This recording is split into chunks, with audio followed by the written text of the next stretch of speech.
আমি কি ভূত না পেতনি যে আমাকে দেখে জ্ঞান হারাতে হবে? না, তা হবেন কেন? আমার এই অবস্থা হয়েছে আপনি যে কাজটা করছেন তা দেখে।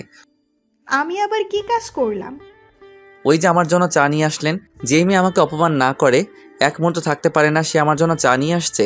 ব্যাপারটা ঠিক হজম করতে পারলাম না, তাই জ্ঞান হারালাম। আমি জানি এতদিন তোমার সাথে অনেক অন্যায় করেছি। আমি আমার ভুল বুঝতে পেরেছি। প্লিজ তুমি আমাকে ক্ষমা করে দাও। আমি তো বিশ্বাস করতে পারছি না আপনি আমার কাছে ক্ষমা চাইছেন। অন্যায় যখন করেছি তখন তো ক্ষমা চাইতেই হবে। থাক, ক্ষমা চাইতে হবে না। আপনি আপনার ভুল বুঝতে পেরেছেন, তাতেই আমি খুশি। না, তবুও আমাকে ক্ষমা করে দাও। বললাম তো ক্ষমা চাইতে হবে না। এ কথা বলেই আমি ওয়াশরুমে চলে গেলাম। আর এদিকে নীলা ম্যাম ভাবতে লাগলো, আমি জানি তুমি আমাকে ক্ষমা করতে পারো নাই। যে করেই হোক তুমি আমাকে ক্ষমা করে দাও। ওয়াশরুম থেকে বের হয়ে নীলা ম্যাম আছে কিনা দেখতে লাগলাম। না, নেই। টেবিলের উপর চায়ের কাপটা রাখা আছে। দেখি তো চাটা কেমন হয়েছে। না, ভালোই হয়েছে। কিছুক্ষণ পরেই কাজের মেয়েটা নাস্তা করার জন্য ডাকতে আসলো। আমি ওকে আমার নাস্তাটা রুমে দিয়ে যেতে বললাম। তারপর ও চলে গেল। কিছুক্ষণ পরে আবার আসলো খালি হাতে। এসে বলতে লাগলো, স্যার আপনাকে নিচে আসতে বলেছে। আমি বললাম, আচ্ছা ঠিক আছে, আসছি। তারপর নিচে চলে গেলাম। খাওয়ার টেবিলে যেতে আঙ্কেল বলল, ও তুমি এসেছো? দাঁড়িয়ে আছো কেন? আপনি আমাকে ডেকেছিলেন? একসাথে নাস্তা করব, তাই তোমাকে ডেকে আনলাম। সরি আঙ্কেল, আমি এখানে বসে খাবার খেলে একজনের নাকি খাবার হজম হবে না।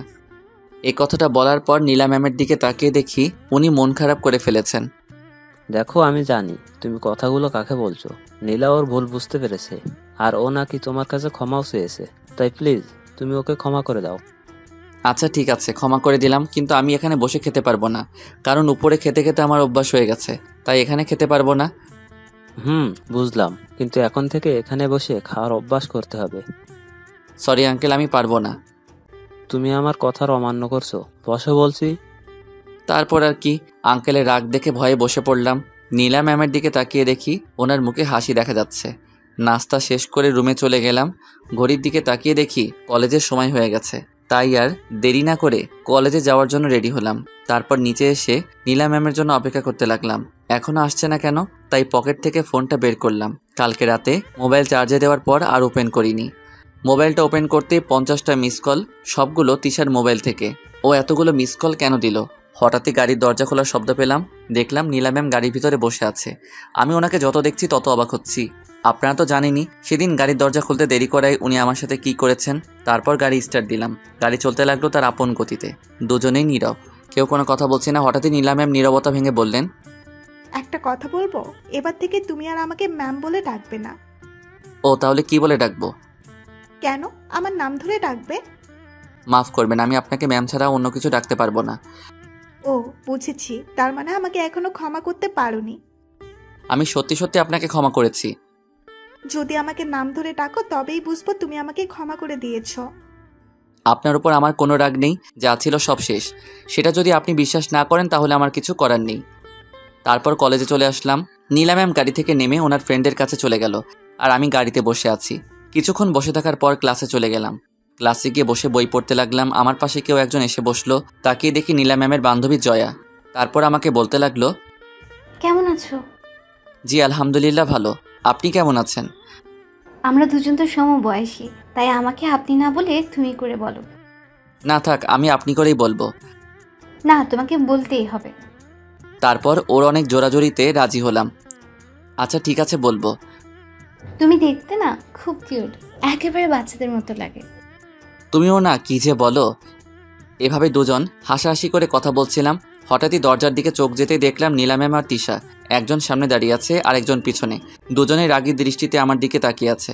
কিছুক্ষণ তাকিয়ে থাকার পর নীলা ম্যাম ওনার জায়গায় বসে পড়লেন, আর তিশা রেগে আমার দিকে এগিয়ে আসলো। আমি ভাবতে লাগলাম এদের আবার কি হলো। তিশা আমার সামনে দাঁড়িয়ে বলতে লাগলো, এই তোর ফোন বন্ধ কেন? আমি কিভাবে বলবো আমার ফোন কেন বন্ধ? তোর ফোন তুই জানিস না। দেখ, আমি কিন্তু তোর উপর এমনিতেই রেগে আছি, আর রাগাবি না বলে দিলাম। আমার সাথে এভাবে কথা বলতে দেখে জয়া বলতে লাগলো, ওই মেয়ে কে তুমি? আর ওর সাথে এভাবে কেন কথা বলছো? ওই তুই চুপ কর। তোকে আমাদের মাঝে নাক গলাতে কে বলছে? ওই ভদ্রভাবে কথা বলো, না হলে ভালো হবে না বলে দিলাম। কি করবি তুই? এবার আমি বললাম, তোমরা দুজন কি শুরু করলে? তুই চুপ থাক। ওর কথা শুনে আমি ভয়ে বসে পড়লাম। এখন তুই এখান থেকে উঠ। আমি? তুই। ওর পাশে শুধু আমি বসবো। ও কি তোমার জামাই না প্রেমিক যে তুমি ওর পাশে বসবে? আপাতত কিছুই না, কিন্তু কিছুদিন পর সব হবে। ওর কথা শুনে আমি জোরে জোরে কাশতে লাগলাম। কি বলছে মেয়েটা? মাথাটা মনে হয় একেবারে গেছে। হঠাৎই ক্লাসে স্যার আসলো। তিশাকে দাঁড়িয়ে থাকতে দেখে স্যার বলতে লাগলো, কি হলো, তুমি দাঁড়িয়ে আছো কেন? স্যার দেখুন না, আমাকে ওর পাশে বসতে দিচ্ছে না। ক্লাসে তো আরো অনেক টেবিল খালি আছে, তুমি ওখানে গিয়ে বসো। স্যার কালকে আপনি আমাকে কি বলেছিলেন, ভুলে গেলেন নাকি? না, আমার মনে আছে। ওর সাথে বসলে আমার পড়া বুঝে নিতে একটু সুবিধা হতো, তাই। ও আচ্ছা, বুঝতে পারছি। জয়া, তুমি সামনে চলে আসো। তারপর স্যারের কথা মতো জয়া উঠে গেল। এদিকে তিশা আমার পাশে বসে বিড়বিড় করে আমার দিকে তাকিয়ে বলতে লাগলো, আমার সাথে কথা বলার সময় থাকে না, আর অন্য মেয়ের সাথে হেসে হেসে কথা বলিস। দাঁড়া, কলেজ ছুটি হোক, তারপর তোকে দেখাচ্ছি। আমি ওর কথা শুনে ঘামতে লাগলাম, কারণ আজকে ও আমার উপর অনেক রেগে আছে। এইভাবে সবগুলো ক্লাস শেষ হয়ে গেল। যদিও ক্লাসের ফাঁকে আমি তিশাকে পড়া বুঝিয়ে দিয়েছি। নীলা ম্যামের দিকে কয়েকবার চোখাচোখি হলাম। ওনাকে দেখে মনে হচ্ছিল উনিও রেগে আছেন। তারপর কলেজ ছুটির পর তাড়াতাড়ি ক্লাস থেকে বের হয়ে গেলাম। ক্যাম্পাসে আসতে হঠাৎই কেউ একজন পিছন থেকে বলল, ওই দাঁড়া, কোথায় পালাচ্ছিস?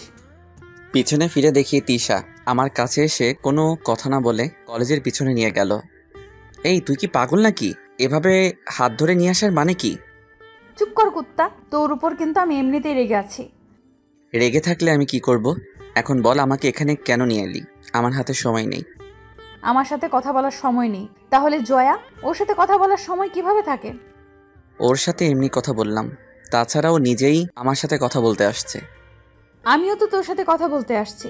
এবার দেখি আমার সাথে কতক্ষণ কথা বলিস। তুই আমার কে, বন্ধু না গার্লফ্রেন্ড, যে তোর সাথে কথা বলতেই হবে? ও আচ্ছা, তাহলে জয়া তোর কে হয়?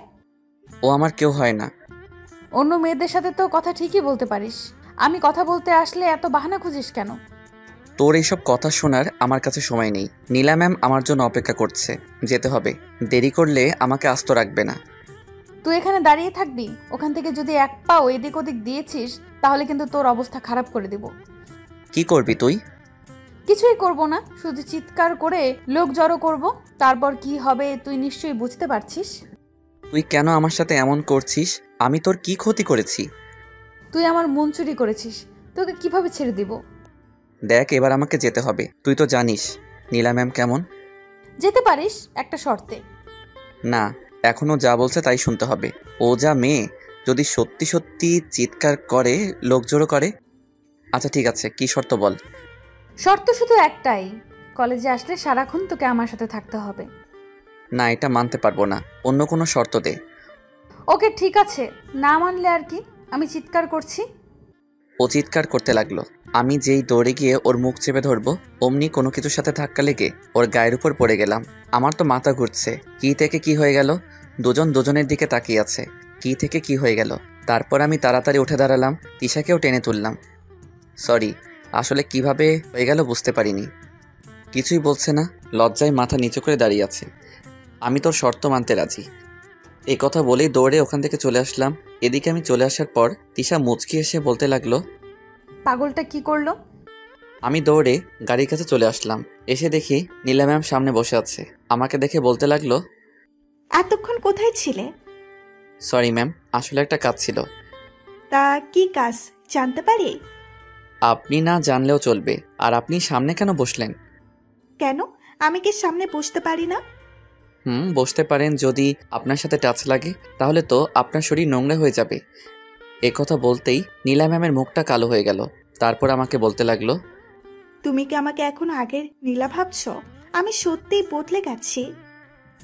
আমি জানি, তবুও কি? ও, বুঝতে পারছি, তার মানে তুমি আমাকে এখনো মন থেকে ক্ষমা করনি। আপনি সত্যি বলছেন।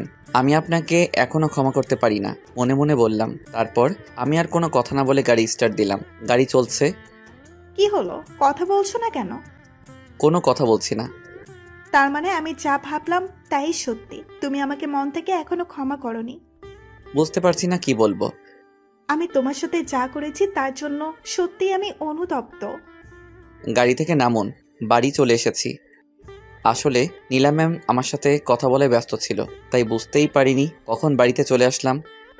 আমি কিন্তু এখন আমার উত্তর পাইনি। তারপর আমি গাড়ি থেকে নেমে বাড়িতে চলে আসলাম। সোজা আমার রুমে চলে আসলাম।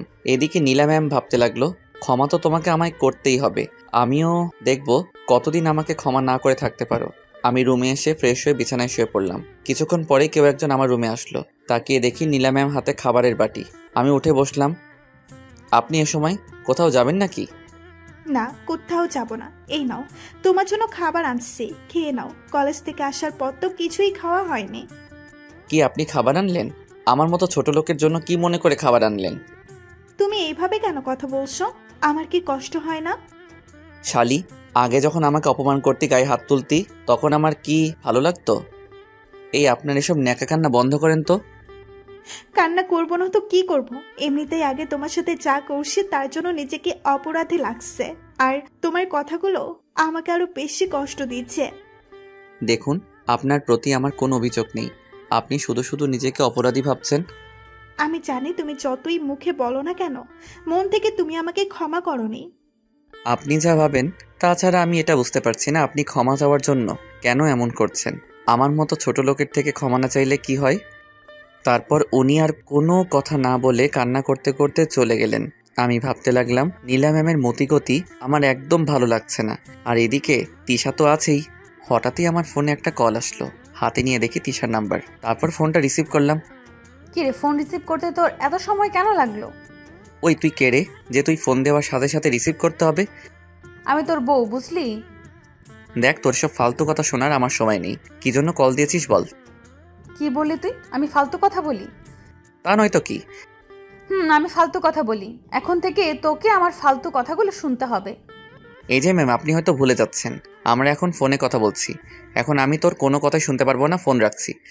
ওই, ফোন কাটবি না। এখন আমি তোকে একটা ম্যাজিক দেখাবো, যেটা দেখানোর পর তুই আমার কথা মানতে রাজি হবি। ও তাই নাকি? তাহলে দেখা দেখি। দেখাচ্ছি।